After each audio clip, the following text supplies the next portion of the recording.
Hello, welcome to Sacred Space Sunday. Yes. Welcome. How are you? I am wonderful, abundant, prosperous, choosing happy today. How are you? I'm well. I'm joyful, grateful, loving, peaceful. I listened to Kenneth Soares this morning on YouTube. Shout out to Kenneth Soares wherever you are. I feel like he's in Australia or someplace like that. But Uh, he does affirmations on YouTube for any of you who don't know. And and I have been listening to him for years. And I go in and out of periods where I am a dedicated listener to Kenneth Soares. And it had been a while. And today I listened and I was like, I just love his affirmation. So, everyone has their own thing about the voice they like, the type of affirmations they like, but his, yeah, he his, does it to his do it for me. megahertz, the high frequency megahertz in the background. So that gives it a good compliment as well. It is. And I feel the vibration. So I hear the words and I feel the vibration. So when he says at the beginning of his uh, every affirmation that, pretend that these words are your words. And even if you aren't actively listening or catching everything, know that it is, permeating and penetrating your body and soul. And I feel that. So yeah, those megahertz do their thing. So anyways, good morning, Sonia Wolf on Facebook today. Okay. Um, Mr. Man, top of the morning. oh, hey, Mr. Man. Always glad to see you and have you. Blessings to you, oneness, love, and joy. So we have an exciting and jam-packed Sacred Space Sunday today. And if you happen to see our flyer, you know that we have a special guest who will be joining us soon, Addie Pazzynski. So I am super excited about that. And just in case, I know it's kind of late to be saying who we are, but I am Minister Niyah, founder and spiritual director of Niyah Center, and Mark Christmas, my husband, Reiki master extraordinaire, director of holistic wellness, joins me as well. And we are the Niyah Center, and we are an interfaith empowerment community. And our mission is to engage, educate, and empower. And we seek to do this through interreligious engagement, holistic wellness, holistic life programs, and social impact work. And this is our sacred space where we come together to have interactive conversation. Yes, conversation two-way, where we welcome different points of view. Acknowledgement doesn't have to mean agreement. So we're a respectful, sacred space, but we welcome diversity of ideas. And so we're going to get in a conversation about diversity of ideas in the sacred space, in the religious space, in the faith space soon with our guest, Addie. Mark, did you have any announcements? Anything you wanted to talk about? Anything top of mind today? I'm saying in terms of the weather's been beautiful. I don't know how it is all across the country, but I know we had a couple of days in the 70s the last few days, and that was really surprising and welcome. So thank God for spring. Uh, and I feel like we haven't had a spring in a couple of years, so this is exciting to experience it. See the buds coming out of the ground, the sun in the air, and even though it's a little cloudy today, I guess it's the April showers time. April showers, May flowers. Is that the same? Yeah, well, as you spoke, the sun came out. I know you don't get to see out a window from where you're sitting, but I am blessed to look out the window. And as you were talking, the sun came out. So look at that. Good morning, Latanya. Good morning, DJ C Sharp, aka Clarence. Welcome to the program. We've got a great one. You picked a great day to join us. Birthdays. I know Yeah. you've got a big important birthday in March. I've got a sister with a birthday in March. What other birthdays are in March, Mark? So who we got? Angela, Speak David. Yes. Madison. Madison turns 21 on Saturday. 21 on Living her Saturday. best life. She's over in Portugal. Oh, really? Yeah, yeah, that's what I heard yesterday. So yeah, 21, 21. Those the time really does go fast. It does. It Um, does. So if you have a birthday this month, please put it in the chat so we can celebrate you. And if you know someone who has a birthday in this month, say their name. Put that in the chat. We can celebrate them. Oh, March 1, Latanya, happy belated birthday. yeah. Whoop, whoop. Yes, happy birthday. Happy Happy belated birthday. birthday, Ty. We missed you. Yes, every year is a good year. Good There's morning, only one Auntie. alternative to a birthday, and I'm not trying to go there. How about you? No, I want to keep on experiencing it. No, that's right. Yeah, I got 53 this year, God willing. So, Inshallah. Yes. So hey, put your Auntie. birthdays in the chat. So what else is new, Mark? What else you April want to 1st, talk can you sneak that in? You can sneak that one in. It'll be before the next Sacred Space Sunday. So, yeah. about? That's right. Sneak it in. April 1st, the most intelligent day of the year. That's what we call that. The most intelligent day of the year. April. Granddaughter, Grandma Wolf too? Woo woo. Six whole years Yeah, in Marino, yeah. this embodied iteration. Yes. Yep. Hey, Moreno Moron. Mark, we are the same age. Wow. Both of y'all looking great. Looking great and feeling great. What a blessing. That's Yeah, beautiful. right. So, if you're on, if you, she said, thanks. You're welcome, Destiny. If you're on Facebook, you can share this to your page if you're watching it on from one of our pages. Yeah, Great Generation 69 it was fine. If you're watching it on YouTube, you can share the link to your friends, to your social group. Uh, if you're on Twitch, you can cast it to your TV, where you can watch it on your big screen or your flat screen. Those are all options that are viable. You could also, We always follow us. wanted to be seen in 4K HD 65, 75, 85 inches. Oh, geez. That's That's you a with those lot. big old TVs. You can, hey, Angela Jewel, who was that? Cousin Angie. Ah, Oh, okay. Olivia.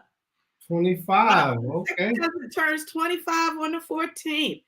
Look, I love following Olivia on Instagram. She's doing the most. I mean, hair, beauty. I mean, I can't do any of that stuff that she does, but I love that she does it, right? I'm not even going to use any terms to describe it because they would be outdated, but she is fantastic and one of those influencers, and she sure should be an influencer. She influences me to say what I might have done if I would turn in 25. But at this stage, I could just admire from afar. Right. Say, girl, yes. So you can follow us on YouTube. If you haven't, there's a YouTube channel link. You can click there. You can subscribe there so you get notifications when we live on YouTube as well. Also, during the course of the week, you can stay connected through the Facebook group. Allverse, right? Allverse is a group that's curated by Angela Skeet Davis. She keeps it up and active. Angela Jules, you'll let her know. Okay, great. What's her name again? What's your daughter's name? Olivia. Olivia. Okay. Yeah, happy birthday, belated birthday, Olivia. Oh no, on the 24th, you said, right? Yeah, it's coming up. On the 4th, no, on the 14th. She'll turn 24th. Oh no, it just kind of. So happy belated birthday, Olivia. Yeah, you can join us join the Allverse group. It's a group where it's anything uplifting is welcome. A picture or prose, a song, a video or quote.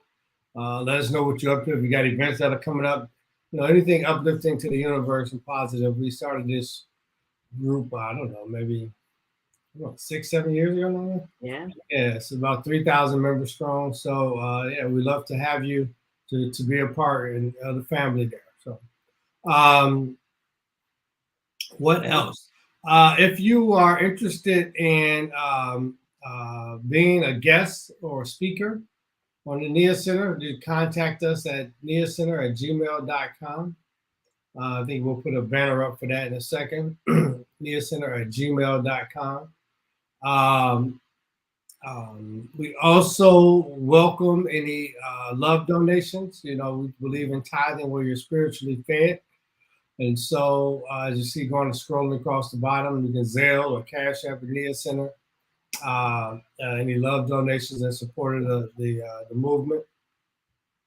Also, if you're interested in any counseling or spiritual counseling sessions with Naomi, or any Reiki sessions, you want to know how to do Reiki. Reiki just means supernatural energy.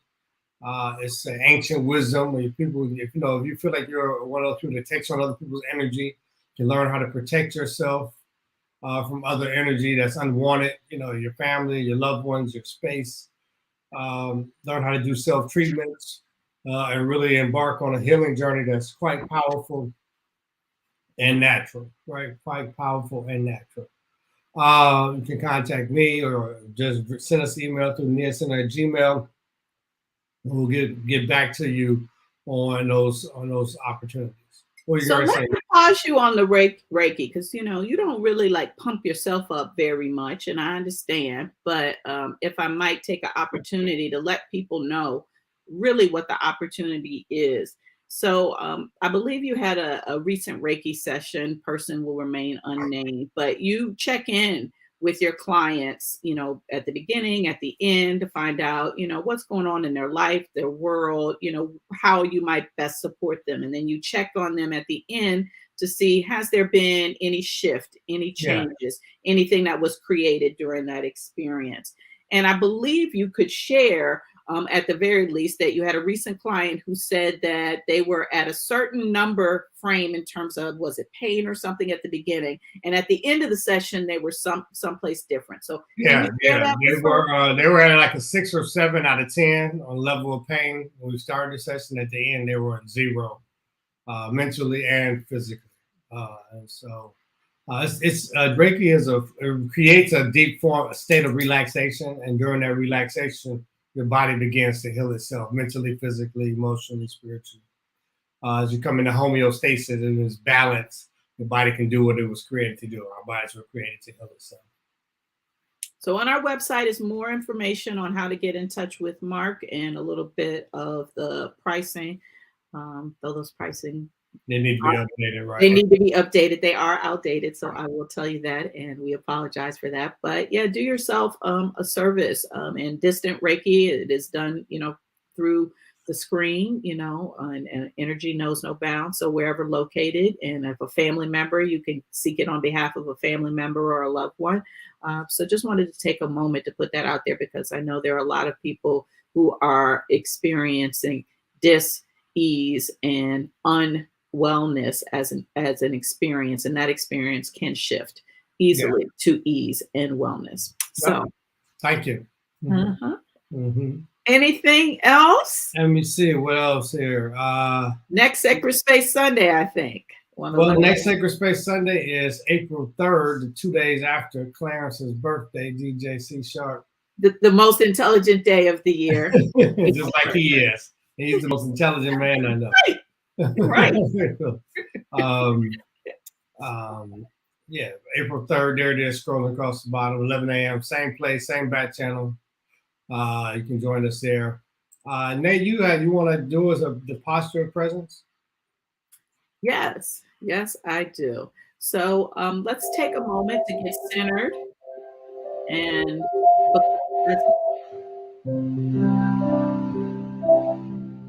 finding what we like to call a posture of presence.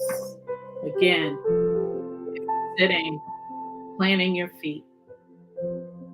If it's comfortable, close your eyes or lower your gaze. Or find a fixed spot out the window. A tree, a flower, a blade. If you're driving, focus on the road and hear my voice, knowing that it is productive and you are connected. as you drive forward. If you're fixing breakfast, pause. Allow yourself this moment to smell the smells, to hear the sounds. Allow this moment for presence.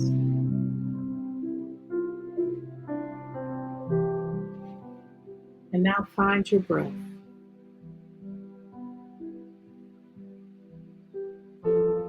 Internally seeing it move throughout your body.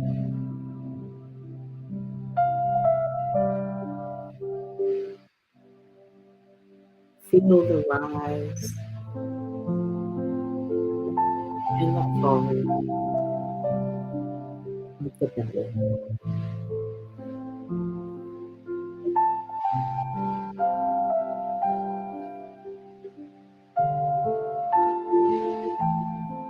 Notice the breath on the tip of the nose, the in-breath,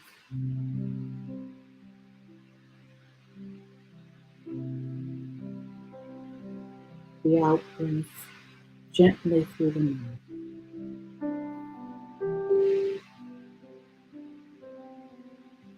Breathe.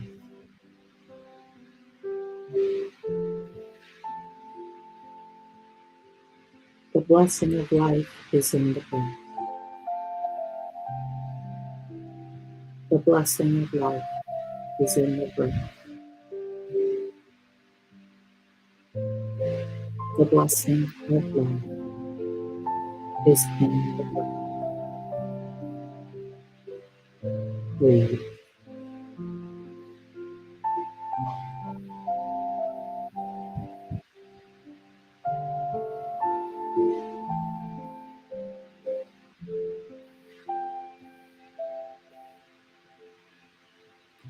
Today we welcome all to the sacred space. Today being an endless continuum in time. Whenever you are, wherever you are, hearing this voice today, we welcome you to this sacred space. It is in this space that we are co-creating with the universal energy of love, connecting energetically, psychologically, physiologically, as one.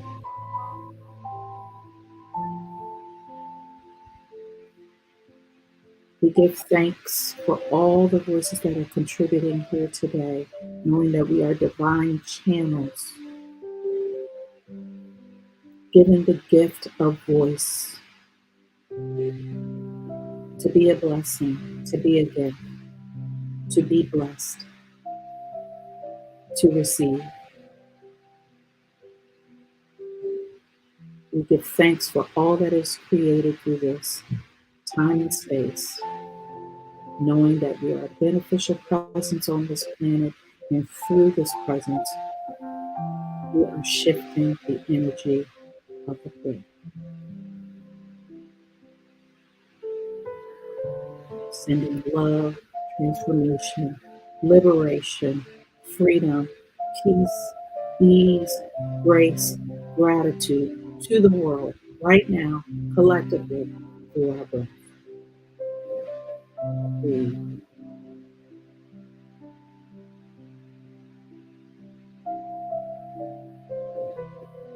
The blessing of life is through the breath. The blessing of life is through the breath. The blessing of life is through the breath. Amen. Ashe. And so it is.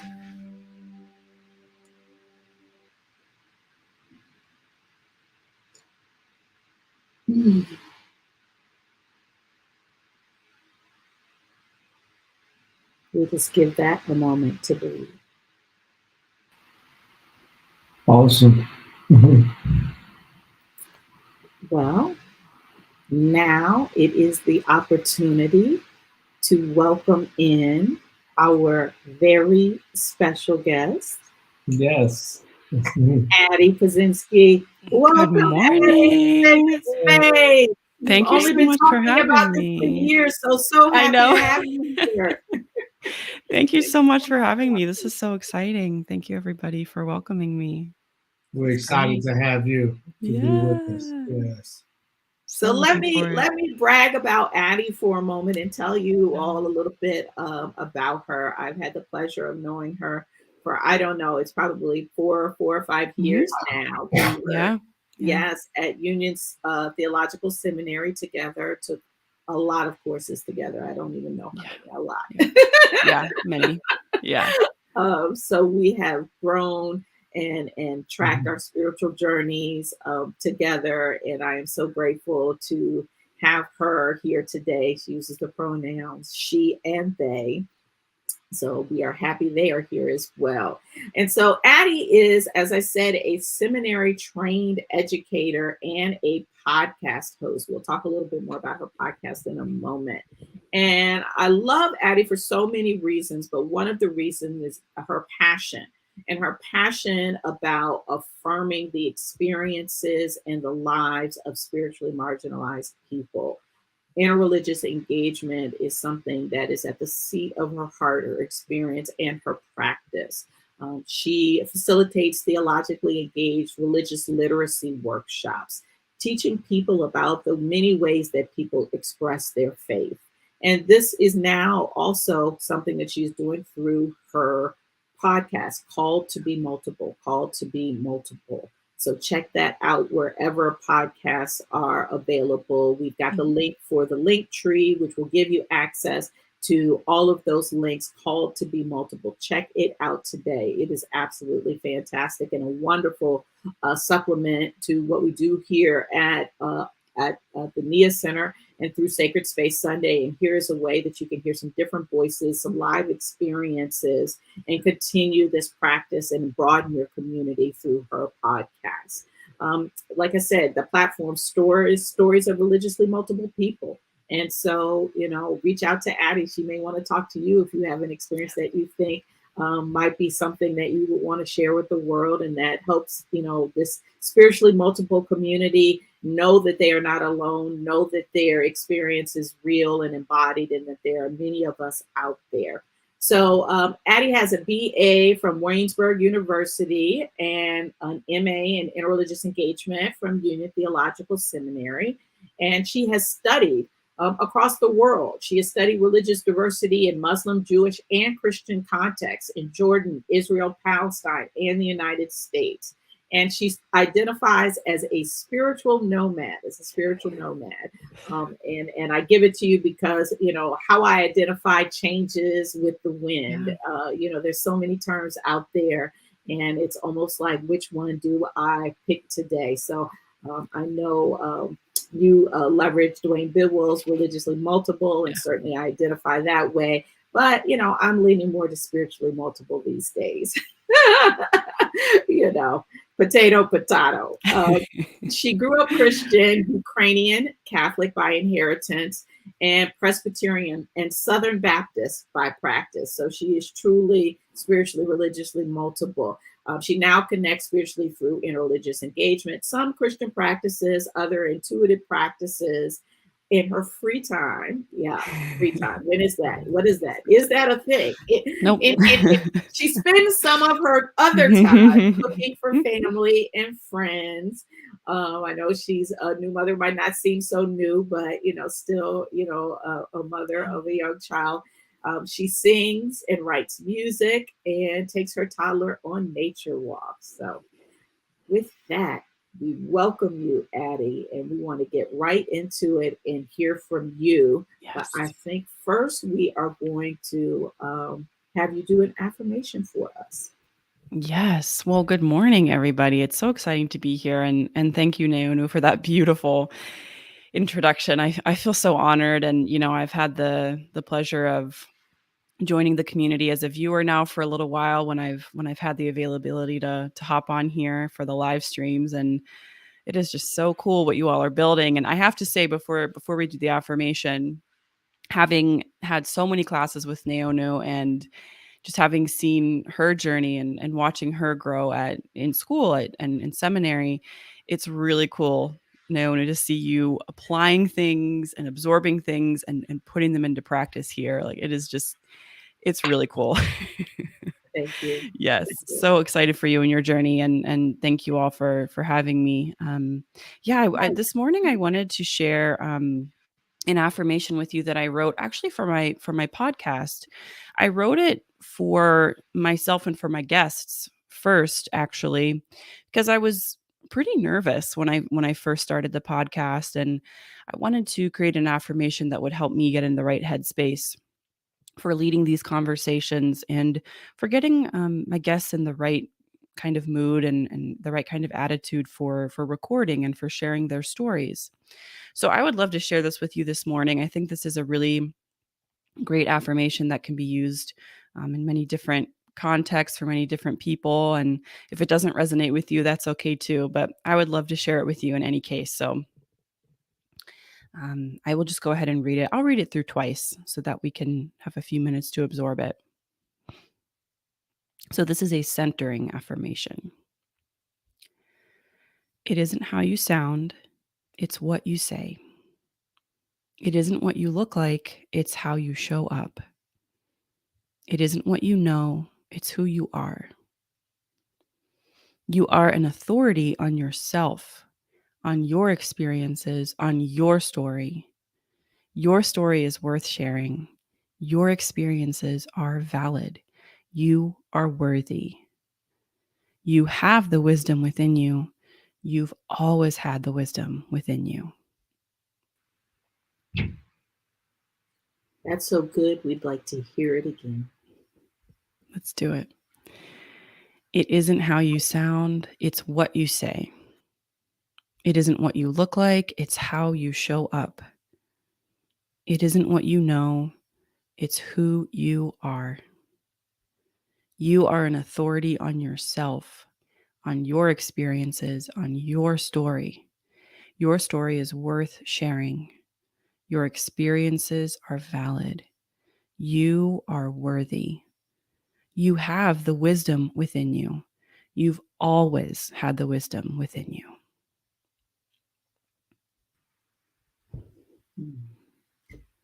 Mark, did you feel that vibrationally? Yeah, I was meditating with it. I was just being with it.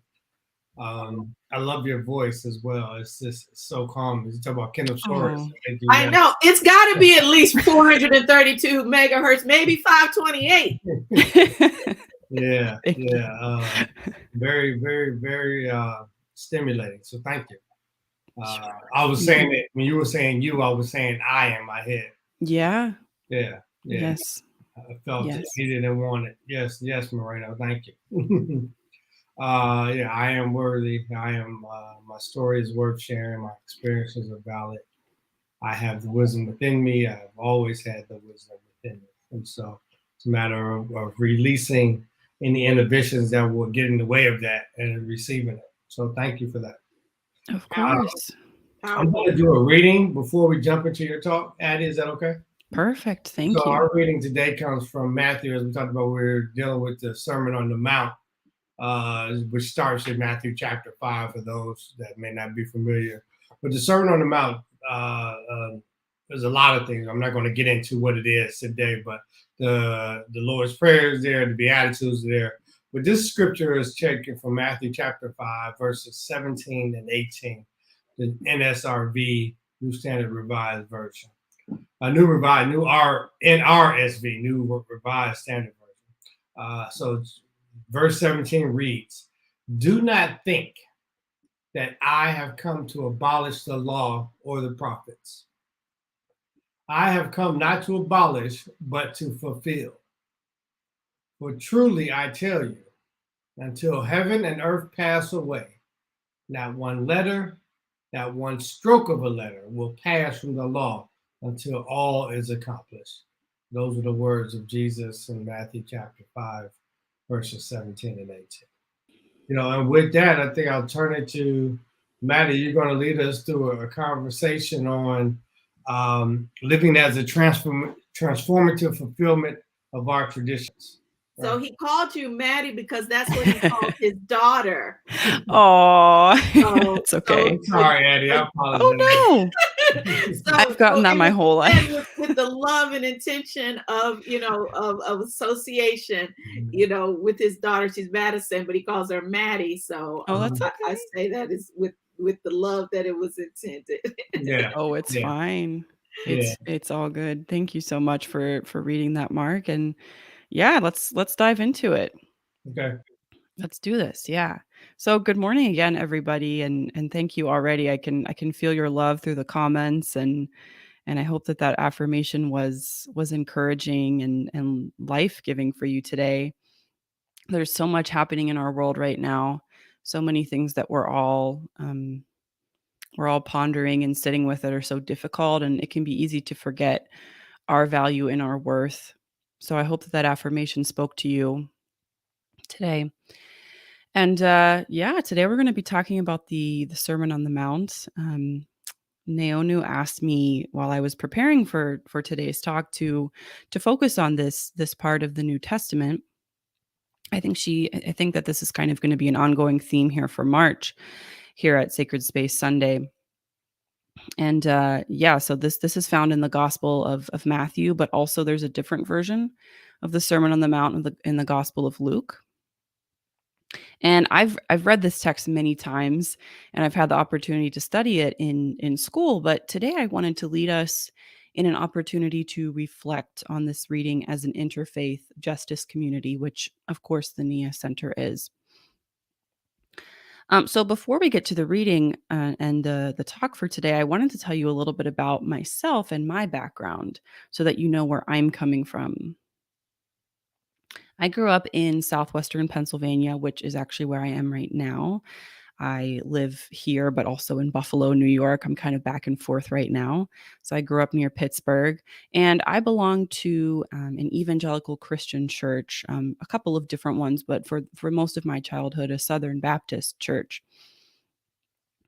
And I took my faith very seriously as a child. I was a very serious child in general. And I was very passionate about studying the Bible and learning about theology. But I ended up leaving the Christian church entirely in college, and I became very disillusioned with the theological and social stances of the Southern Baptist Church in particular, and I would say kind of the evangelical church in general. And I had the opportunity in college to study theology and other religions for the first time, which totally captivated me. I was obsessed, right, with comparative theology and religious studies. And since my college days, I've learned that I connect spiritually in multiple ways. So Naonu was talking about being spiritually multiple, I think was the phrase that you used, Naonu. I identify with that too, for sure. I love interreligious engagement and study. I'm filled spiritually by doing those things. I do still practice some Christian traditions as well, and I also have this sort of intuited spirituality that I like to tap into.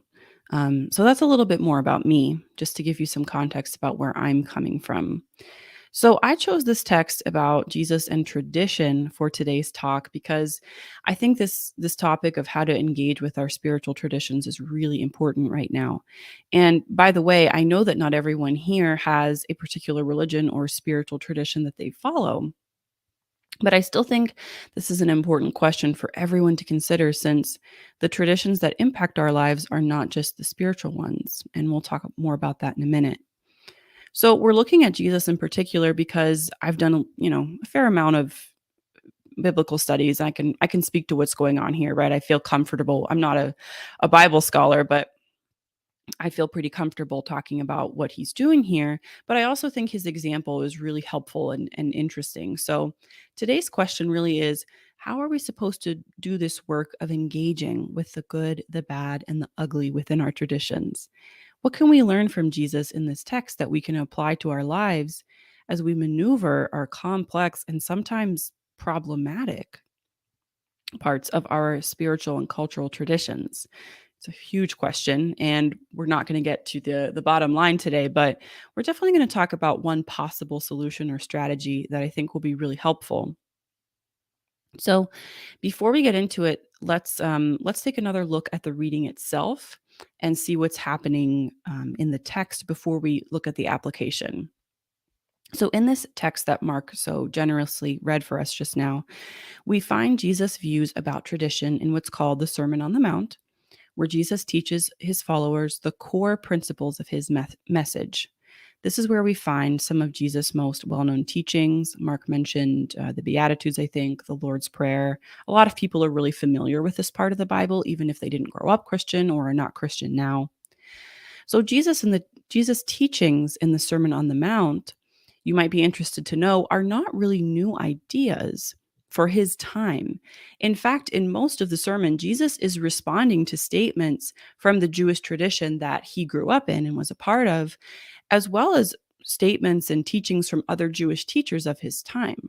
Jesus was, of course, a Jew after all. So when Jesus talks about the law and the prophets, he's referring to the scriptures of the Jewish people, which are called the Torah or Hebrew Bible. Some Christians might call it the Old Testament. And the Torah consists primarily of the law of Moses and the books of the prophets, the law and the prophets. These texts are the core ethical texts of the Jewish tradition. Ethical here meaning relating to morality in the way in which we're supposed to engage in relationships with God and the divine, with each other, and with the rest of creation. So when Jesus says, "Do not think that I have come to abolish the law or the prophets, I have come not to abolish but to fulfill," he's affirming the ethical principles that have come before him in his tradition.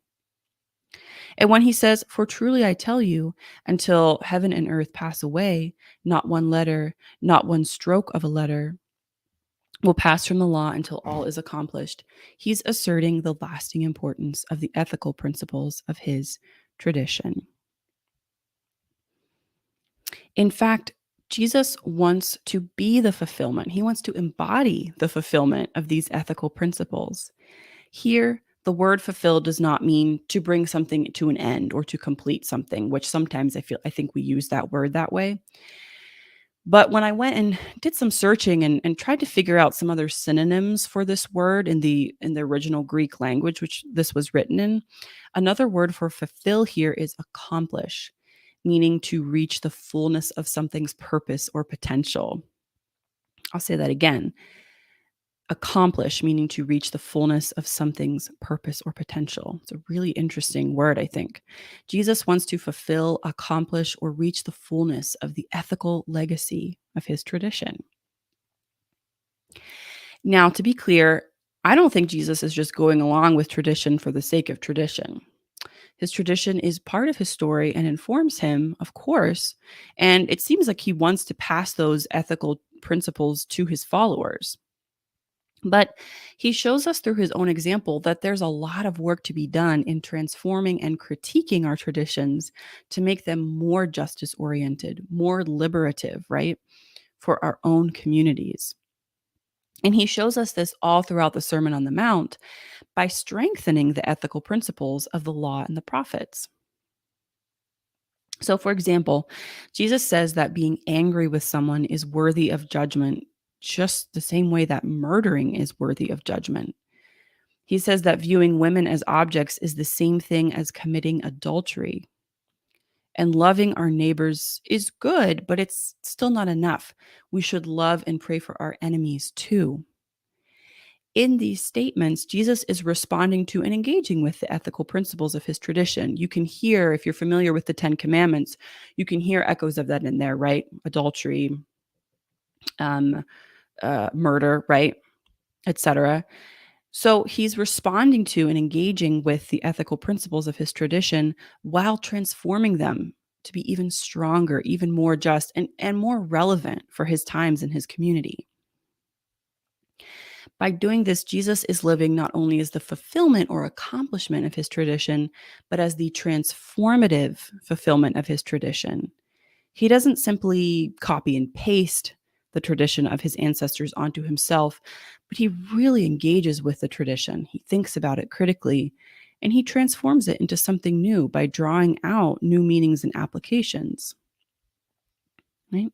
So I think that's what's going on here in this text. And I want us to take a little bit of time now to think about what we can glean from this text for our own spiritual journeys. So I think the first thing that I can draw from this is that we learn here that we are very shaped and informed by the traditions in our lives. Even if we don't practice with or affiliate with a religious or spiritual tradition, there are still other traditions that shape us that we are a part of. These traditions include religion and spirituality, of course, but they might also be traditions that are passed down to us from our society, from our culture, and many other influences in our lives. So a couple of examples of that I can think of are things that are passed down from our families. First of all, we inherit different cultural traditions, language, even daily habits, worldviews from our families. And another example that's I think that impacts nearly all of us on a global scale is the tradition of capitalism, right? Which influences both how we live as individuals, but also it affects entire histories, systems, and societies. And it's a tradition that's passed down through our economic system. So these are just a couple of examples of other traditions, and we'll have some time later to kind of think about the traditions that have impacted each of us. Now, we know in our hearts that some traditions are beyond being saved, right? A couple of examples that I can think of are white supremacy, capitalist greed and exploitation, right? These are beyond being redeemed in my opinion, of course. And some of us, for very good reasons, we don't have to stick around to do this work of redeeming tradition, especially if a particular tradition has harmed us. We don't have to stick around to do that work. It might I think it's true that some traditions are able to be transformed for some and not for others, and that's totally fine. But with the traditions that we are willing to work with, that we want to be a part of, we don't have to destroy everything that has come before, nor should we just mindlessly repeat the way that things have been done before. We can work to fulfill the heart of our traditions, whether they are spiritual or not. And we can do this by engaging with, critiquing, and embodying our traditions in fresh, relevant, and exciting ways for ourselves and our communities. So I'd like to give you one concrete example of how we might take up this work of transforming our traditions. So something that I can speak to is that in certain denominations or Christian groups, especially majority white Christian groups, we have a lot of work to do in deconstructing and decolonizing our traditions, since many of us come from Christian traditions that have supported and contributed to the harm of Black people, Indigenous people, and people of color all over the world, as well as LGBTQIA plus folks and so many other marginalized groups.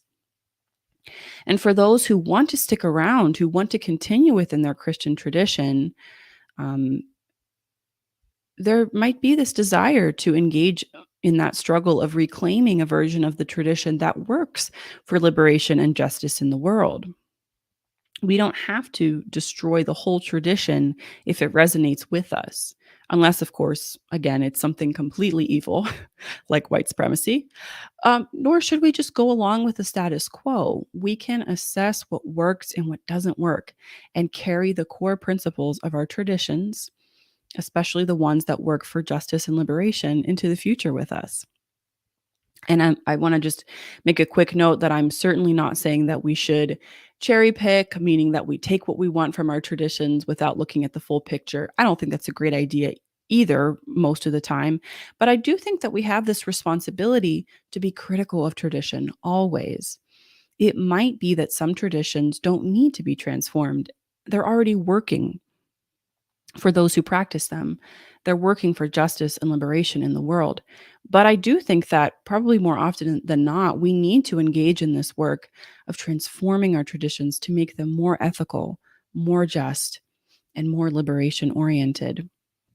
By doing this work, we embody the best of our traditions, and we stand as the accomplishment of our traditions and our ancestors' legacies. So I would love to welcome Mark and Neonu back if they would like to pop up back up on the screen. And I would love to invite all of you to think about this question of what traditions have influenced us throughout our spiritual and life journeys. And starting there, we can also think about the way that we want to transform these traditions, the way that we want to embody that transformation in our communities. So I gave my example earlier about Christianity. And even though I don't, even though I don't fully practice in the Christian church anymore, I'm still very influenced by Christianity and want to participate in this work of reclaiming the tradition away from white supremacy, Christian supremacy. And I try to embody that in the world by uplifting the voices of people who are marginalized, such as through my podcast, and by doing interreligious engagement. But this is an ongoing process, right? This is just the beginning of the work. But I also wanted to mention another type of tradition that I'm thinking about a lot, which is the tradition of substance abuse in my family, right? This is something that's been passed down through generations. And this is one of those traditions that just can't be redeemed. It's not something I don't want to play around with that. There's no work to be done there except to get rid of it for me. So I choose not to engage in alcohol most of the time. I don't keep it in the house. That's kind of how I embody that. So I want to also mention that as an example, because I would love for people to also think about other traditions besides ones that are religious that might also, have impacted their lives that they want to reflect on today. Yeah. So yeah, I would love to hear. That's a great talk, Addie. Thank you so much for thank you. That perspective and those questions. I was writing a couple of notes down traditions that are passed down from the family and society. You talked about capitalism. I know that was a big driver for me. Yeah. For the majority of my life. Big Wolf 2 is back home on Twitch now. Welcome, Big Wolf 2. And my choices in my professional pursuits, I have a business degree and I went in corporate America because I wanted to make a nice amount of money and have a comfortable lifestyle. And even though I had a drawing towards education, I didn't pursue it until really the pandemic, and 2 years ago. So this is my first year as an official teacher. Last year I was a long-term guest teacher. So the past few years, and the economics of it is very different. However, the fulfillment of it, or like you say, the sense of accomplishment that goes along with it, is quite provocative. It's not been easy to make the adjustment financially. However, I do feel like it's worth it. There's a lot to be gained from changing that concept or that belief system, or to exploring and converting that tradition of capitalism to, I guess, nurturing and planting seeds. Yeah. Thank you for sharing that, Mark. I think that's really important perspective too, because I think you showed just that this can be really difficult work. This is not easy stuff. And it's going to look different for everybody. And with the example you gave, money is so hard, right? Especially for those of us who have families to provide for. And it's difficult, I think, to detach too from that particular motive, because it's like, well, we gotta live here, Right. Well, gotta like a survive. certain standard of living. Sure. Yeah. It's difficult stuff. Yeah. I'm looking at thank you so much for everybody in the chat. I found it difficult to look back and forth between the chat and my talk, but these are some great comments I'm going to look through now. Neonu, did you have any thoughts here? You're on mute, babe. You're on mute. Yes, I see that. How ridiculous. So I do have some comments, but Mr. Man, I put his comment on the screen. I want to transform negative self-talk to Yeah. positive talk. I commit to embody positive talk by using it to fulfill my Mm, mind and pushing hard.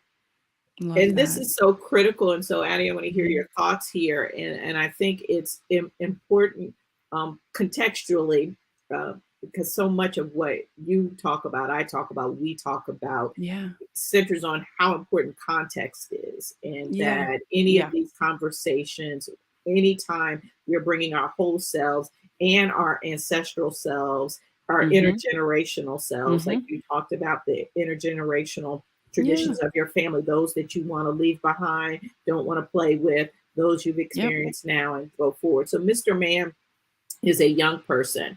And so I think knowing that context as he shares this with us of transforming negative self talk to positive talk for a young Mm. person to understand the power and importance of that is truly transformative. And Yeah. particularly, you may, and I'm not speaking on him specifically, but many of us come from households where criticism is a Mm. tradition.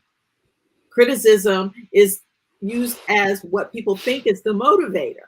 And so you embody this tradition of doubting, of questioning, Yeah. of criticizing in a way that's not productive. Mm. So breaking the cycle of that tradition and moving toward what you shared, and he was definitely one of the people. I have to go Yeah. back to what his comment was on your affirmation, Mm. but he definitely he said that was powerful, was his Yeah. comment on the affirmation. Cool. And Yeah. that is one way, Mr. Man, that you can actively shift Mm. that self-talk is by Yes. constantly having an affirmation.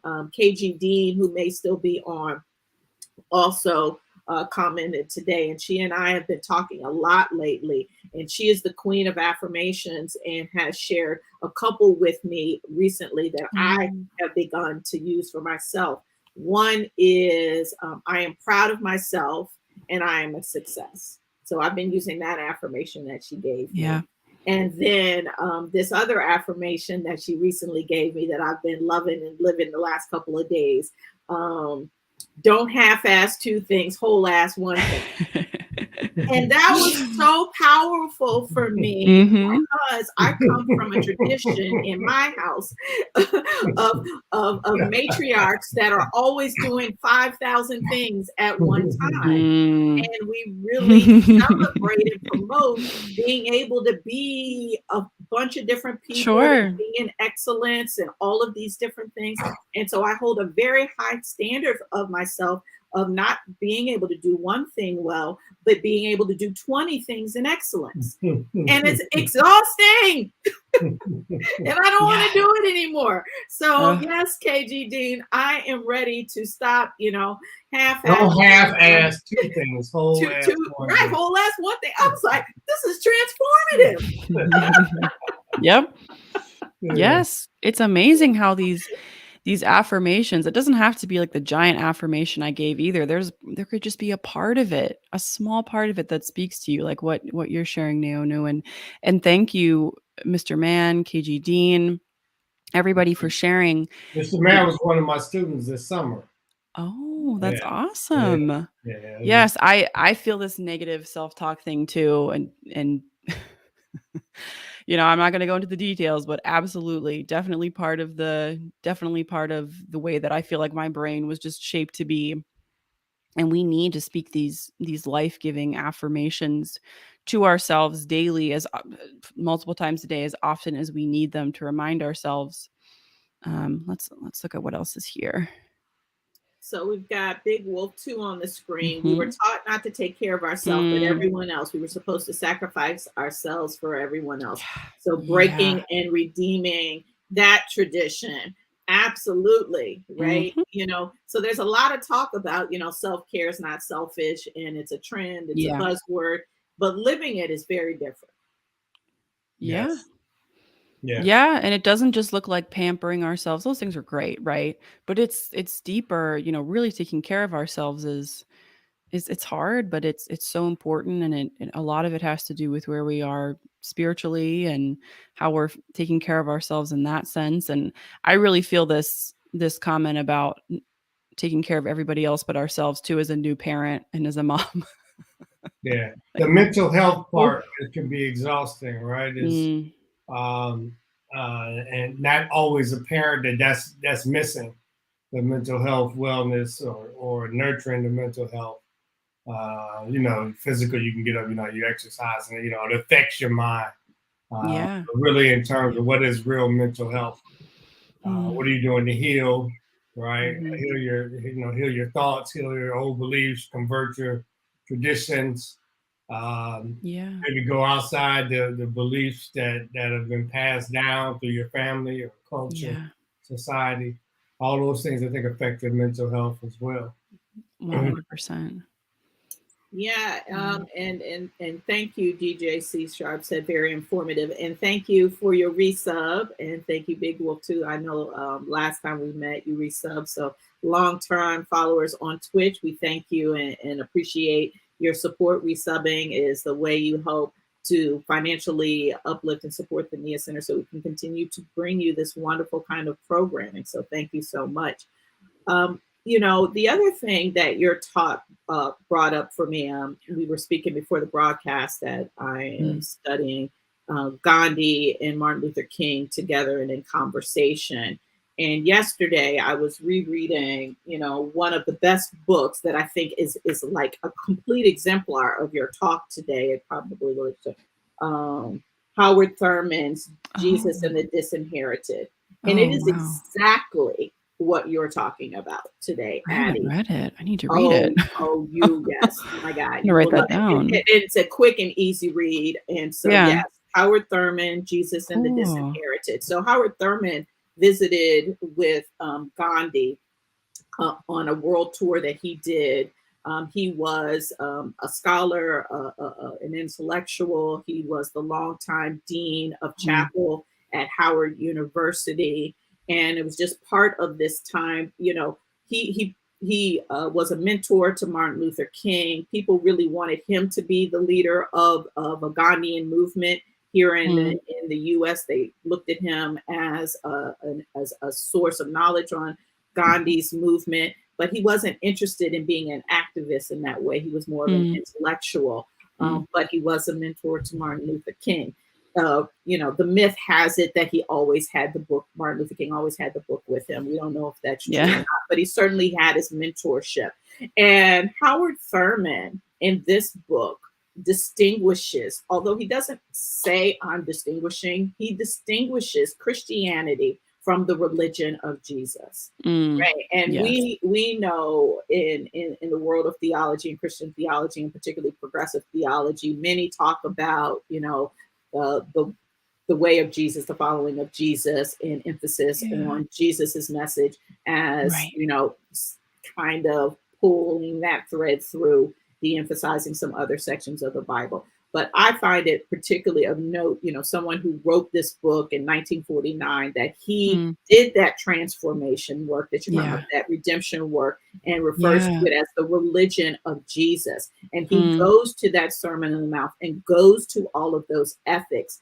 And he basically talks about how these universal principles, like you said, that Jesus really engaged with and pulled the threads to, of how liberatory they were. I put in the chat earlier and you talked about that, it is not to be mistaken. Context again matters. Context matters. Jesus was a poor Jew in Nazareth, Palestine, under oppressive rule by the Romans. He was a marginalized person.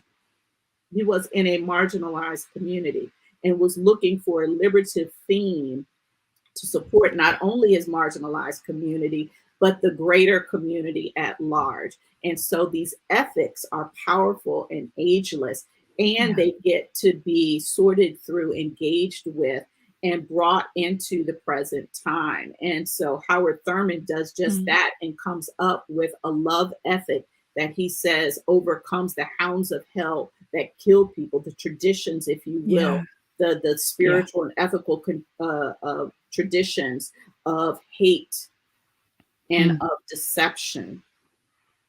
and how do you overcome them through the religion of Jesus's teachings, these love ethics. So I point that out, and so I thought about that Yeah. yesterday because I was reading it. So no coincidence. So thank you. I see Yeah. Moreno Mato has a long thing Yeah. here for us. A lot of traditions in education that need to be scrapped. We do the same things year after year, expecting different results, and we all know what the main issue is: social political disparity and ideology. This empowers me to continue fighting the good fight. Principal Marone. Wow.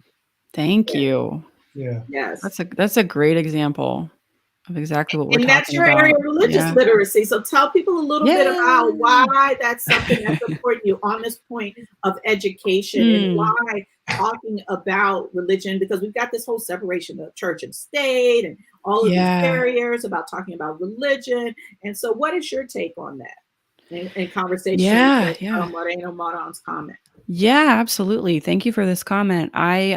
So I come from a family of where are a lot of teachers. So I've been public school teachers. So I've been interested in this my whole life, I guess. Education reform, and then learning to adopt a social justice perspective really changed the way that I look at things. And at Union Theological Seminary, I studied religious diversity, but also I tried to develop some work with religious literacy, which is just equipping people with the knowledge about religious traditions, religious people, to make the world a more peaceful place, so that people can engage across differences, being informed, being compassionate, having that kind of interreligious perspective.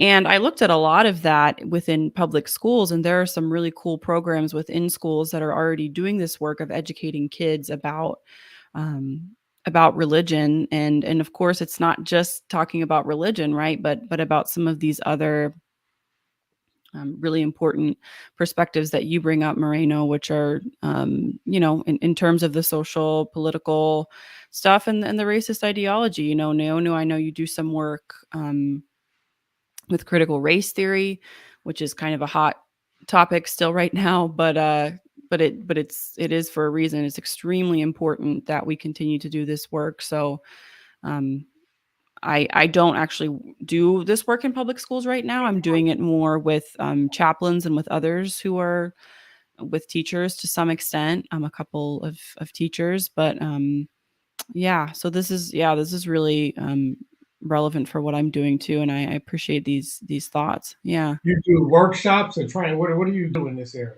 Yeah, so I do some workshops. Yeah. Yep. I've led, most recently I led a workshop with a group of chaplains who mostly come from Christian backgrounds, but they're working with patients from all different religious traditions and backgrounds. And they need more tools to be able to engage, to be able to assess where their patients are coming from, and to be able to be sensitive to their needs, no matter what religious or spiritual background they come from. So that's some of the work that I do, is just teaching how to engage in interreligious engagement in responsible ways, and learning how to become more religiously literate is really important. And there's I think a little bit of research now to suggest that when we know more about people and we're sensitive to what they need and we're sensitive to their context, it's possible. Again, I don't want to say for sure because I'm not a researcher or anything, but I think that it's possible that we can lower and decrease the level of hate-based violence, right? And that's something that I wrote about at Union quite a bit, and I'm passionate about that too. That I think the more that we know about people and where they're coming from, it's my thought that we're less likely to be frightened, to be scared, and it's really important that we do that work on from multiple angles, right? There's the religious piece, but then there's also the race piece, economic piece. There's so many different Yeah. There's so many different ways to talk about it and think about it, and I really, Naono, I'm sure your work with critical race theory plays a role in that too, right? Absolutely. And I thought about that, Mm. with Moreno's comment, Yeah. certainly as we talk about, what needs to be taken out of education, then there's also the transformation in terms of what needs to be amplified in education, Yeah. in terms of history, in terms of Yes. representation, and, the ability to honestly give young people the opportunity to think critically. Your talk Yeah. was about the fact that Jesus critically engaged with it, that was allowed himself to be a critical thinker. And often in religious spaces, that is shunned, that you're not supposed to be a critical thinker, you're supposed to be an Yeah. acceptor. And, my personal belief is Mm. that, how traditions remain strong is that they're living. And a Mm. living tradition, meets you, and there's a conversation, there's a dialogue. You may recall, I remember, Professor Rhodes would talk to us about the Quran, and one of the beautiful things of the Quran is that, that it is a living, breathing Mm. word that is in conversation. And so Yes. that is why, even when you listen to it in Arabic and you may not understand the words, that there is a level of Mm. conversation going on a different vibration and plane that is reciprocal. And many have talked about this also, with the Bible. And I believe that these Yeah. ancient wisdom teachings and texts are meant to be, you know, the basis for living traditions Yeah. that grow and Yeah. expand with the constant creativity that is the Yeah. creation. So, yeah, education gets to be dialogical and a space for critical thinking. Yeah. Absolutely. Yeah. Now, I see you put the link for the Howard Thurman book, Mm. Yeah. Jesus and the Disinherited. You mentioned in your comment around he distinguishes Christianity from the religion of Jesus. What is the religion of Jesus? Isn't This that is what Christianity? Yeah, no, I love that. So these are the gospels. This is where Jesus is actually talking, as opposed to people who interpreted Jesus. Yeah. So a lot of times, and I'm no biblical scholar, and so Addie, please jump in, and anything I get wrong, please. I am far from that. I grew up Episcopal, so we didn't even grow up in any form of regular Bible study. So yeah, so it's interesting. One of the stories that Howard Thurman shares is that growing up, his grandmother, who was born into slavery, and would read, would have him read the Bible to her, but she strictly said only read the Gospels, Hmm. and absolutely prohibited him from reading any Pauline text, any Mm. text from Paul, right? Yeah. And he said, before he went to seminary and understood that, at some point, he came back and he asked his grandmother, why don't you want me to read, the letters of Paul? And she said, well, when I was on the plantation as a slave, occasionally the slave master would Mm. invite a minister, and would only invite a white minister to come and preach to us. And he always preached from Paul in the section that said, slaves, obey your masters. And she said, I promised myself that if I ever learned to read, that I would never read those Hmm. passages of the Bible. So the religion of Jesus is the text that is Jesus's words and his sayings, not someone else's interpretation. Paul is an interpreter of Jesus. And it is not for me to say, what's right and not right about the Bible, but oftentimes when people are talking about the religion of Jesus, they are distinguishing those parts of the Bible that is actually more of what Jesus said and did versus what others said about him. Okay. Wow.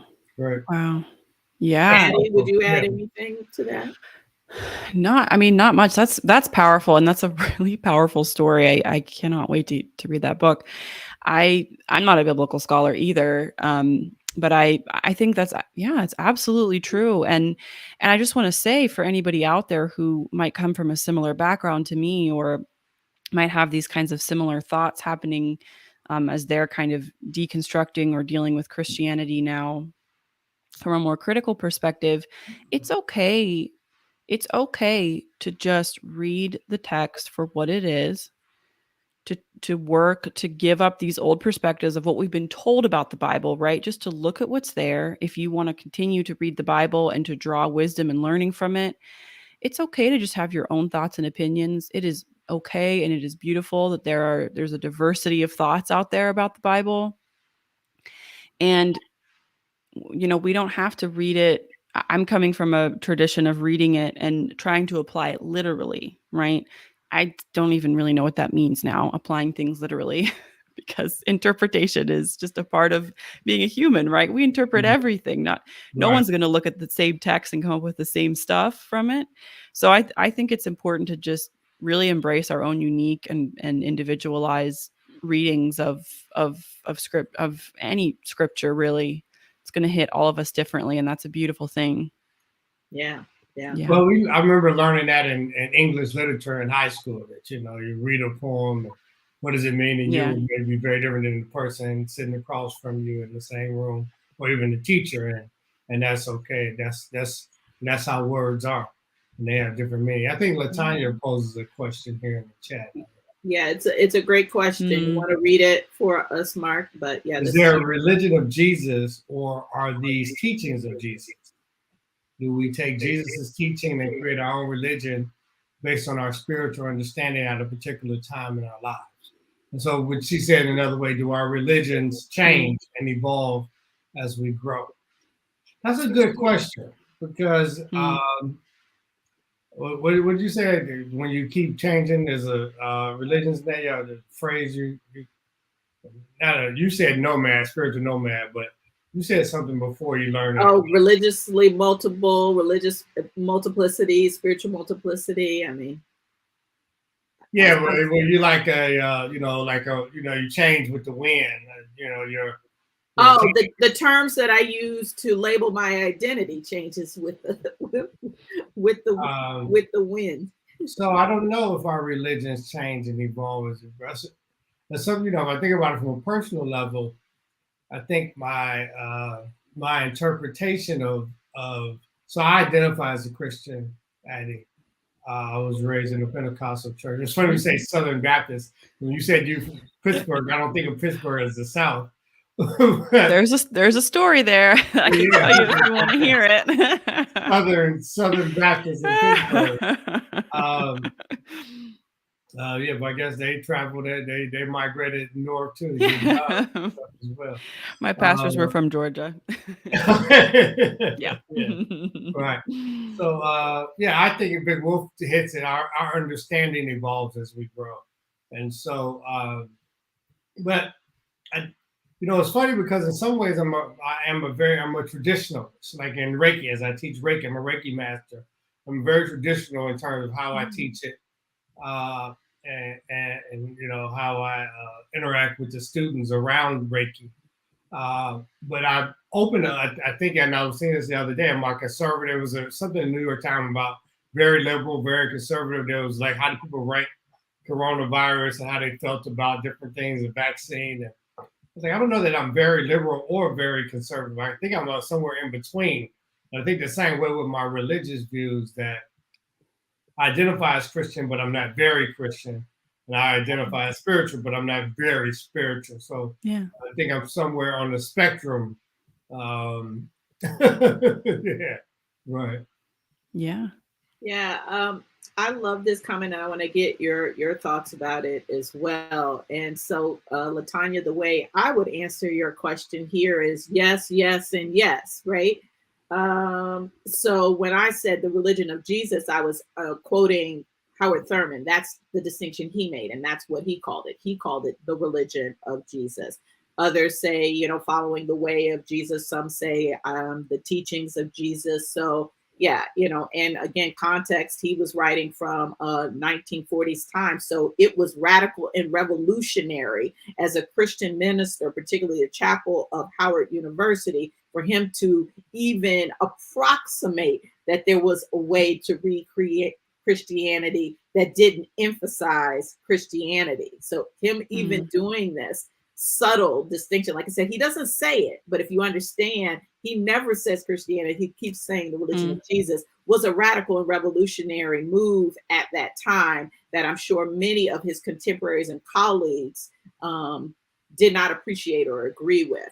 So yes, many today would say, and I consider myself, I don't identify as Christian, yet I am a follower of the teachings of Jesus. I do believe in the ethics that Jesus put forward.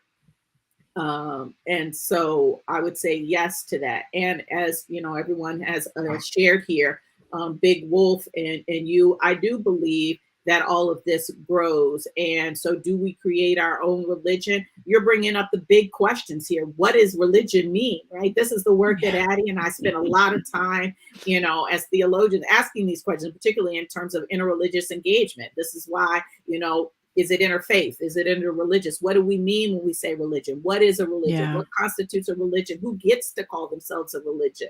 What is faith? These are the big questions. Language becomes so critically important. And this is why I say that my terms change because that's part of my evolution on, is there a language that I find appropriate to capture what my embodied experience is? And most often language falls short. And yet we still want to be in communication with other people, which means we want to use words, right? And so, I think our spiritual understanding evolves over time. And some people may say that their religion changed or you've transformed your religion. That I think is going to be individual in terms of how you language that. Addie, what are your thoughts? I agree. On this? Yeah, no, I agree. That's what I was thinking about too. And thank you, Auntie. That's very sweet. I'm really glad that the message was resonant with you. I was thinking a lot about the the terminology thing. Like, what even is religion? Like, these questions just baffle me because, for example, in my podcast, I talk about interviewing religiously multiple people. But I know that for a lot of people, they might prefer the term spiritually multiple because it maybe speaks to more experiences. And religion, I think, often refers to like an institution or a system. I think that's the way that a lot of us use that. And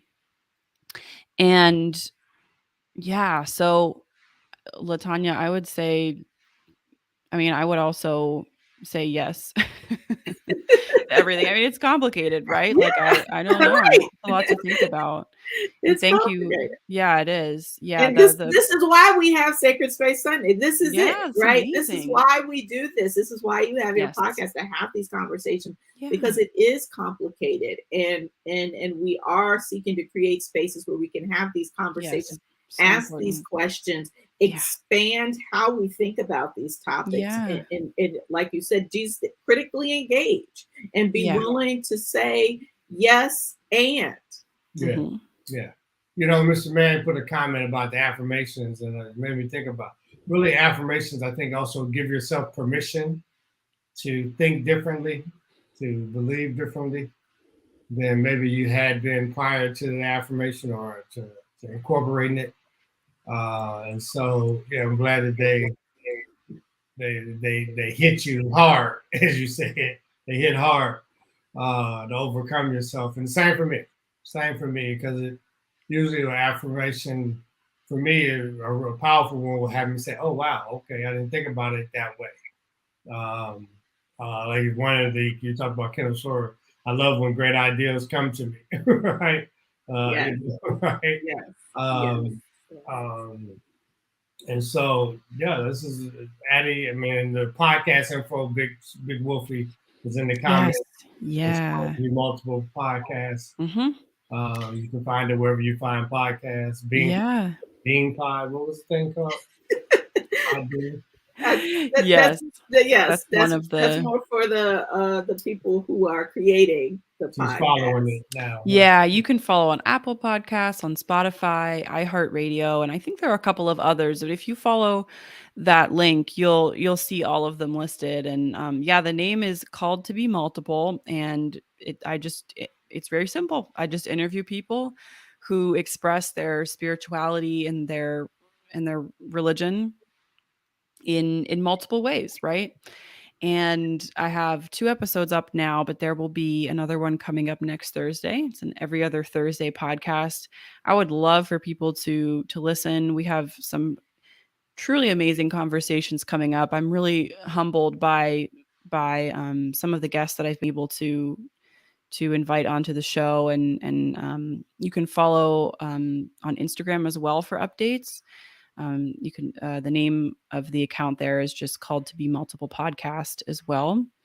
And if you want to follow me as well, you can also, I think there are some, I also sent you a link for that too, for my personal social media pages, but we have some other comments here, I think. Right. Yeah. Let's see. We put them both in the both beautiful links in the chat.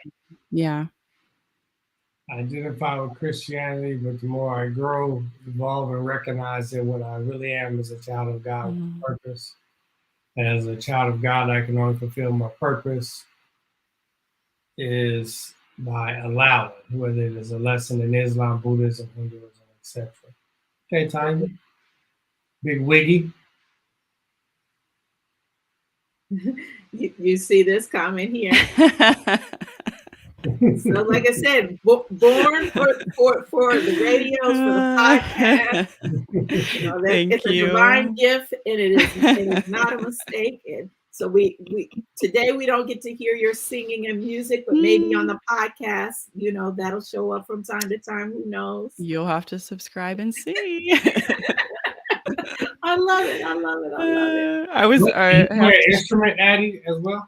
I play the piano a bit. Yeah, I really prefer singing. Yeah, I took piano lessons for quite a while, but I feel like the voice is my main instrument that I like. But do you sing a cappella, or do you sing the music? Or?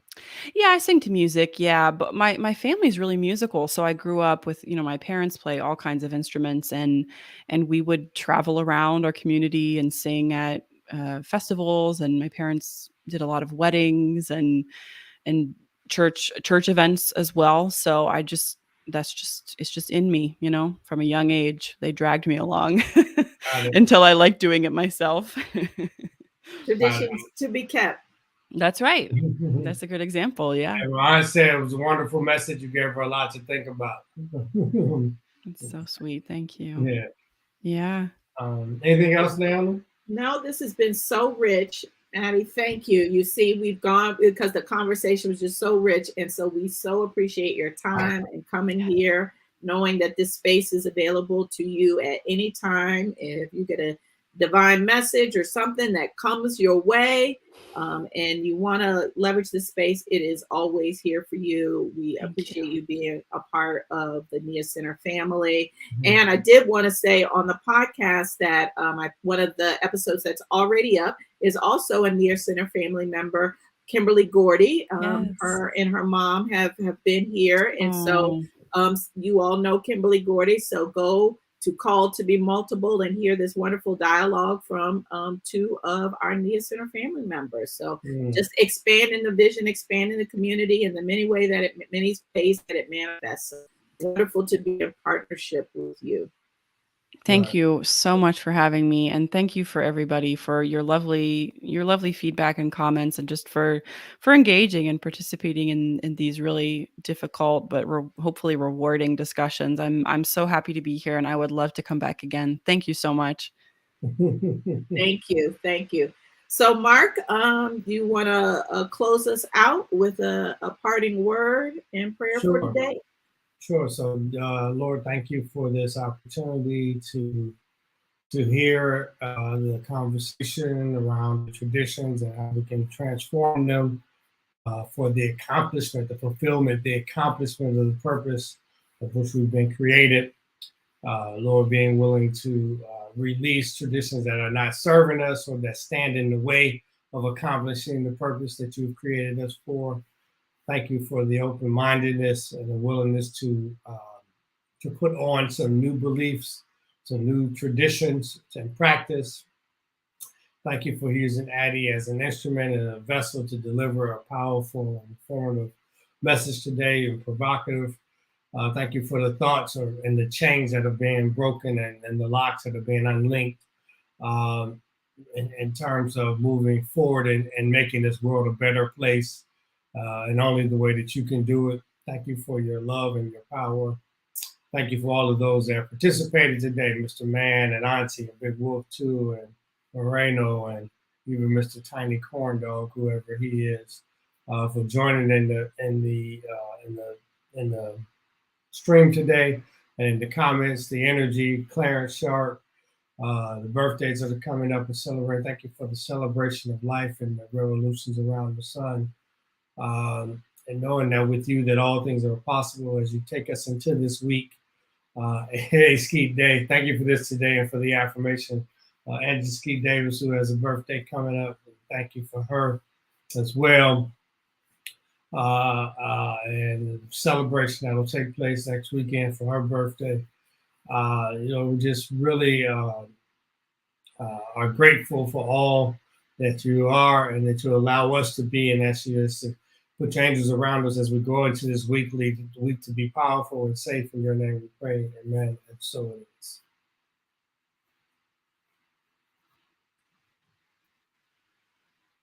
Addie, you want to hold on before we're going to end the broadcast, but can you hold on? Thank you, everyone. We will see you in 2 weeks. 4-3. Be well. We love you. Sending you blessings of oneness, love, and joy. Right.